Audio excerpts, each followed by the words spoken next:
Hi, I'm Alder Allensworth, co-founder of Mackenzie Meets Alzheimer's.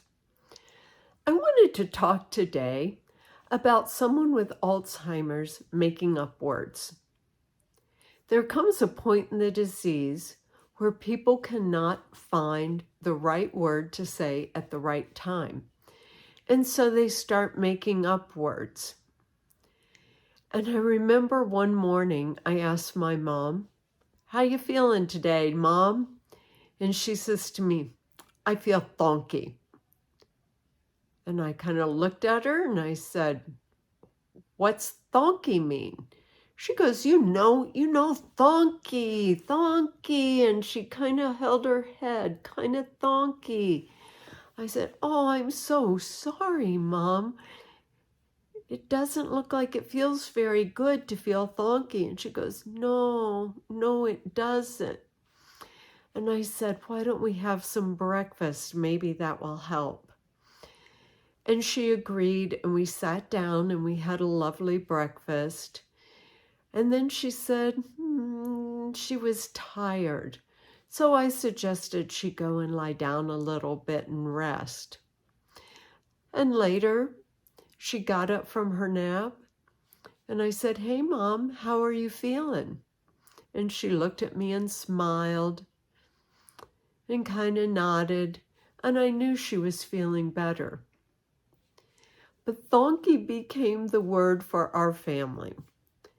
So when someone wasn't feeling quite right, feeling kind of off and not very good, we started saying thonky.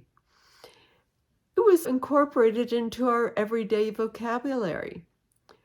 So when I would notice Mom was having a bit of a tough day, and as caregivers, we see those days when our loved ones are having tough days, I'd say, "Hey, Mom, how are you doing?" And she could come up with the word thonky. "I'm thonky today." And I would say, "I'm so sorry you're thonky today." And it was just wonderful to have that kind of communication. Sometimes that's what it takes, is learning the words. As a caregiver, me learning the words that the person with Alzheimer is using, that they substitute for words that they can't come up with or remember anymore.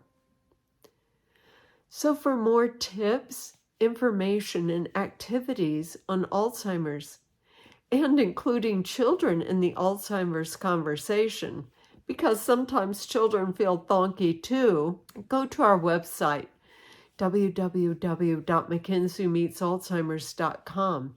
We have a great section on blogs with downloadable PDFs, so you can get lots of information, tips, and activities. We've got a link right here in the notes below. And have a joy-filled day.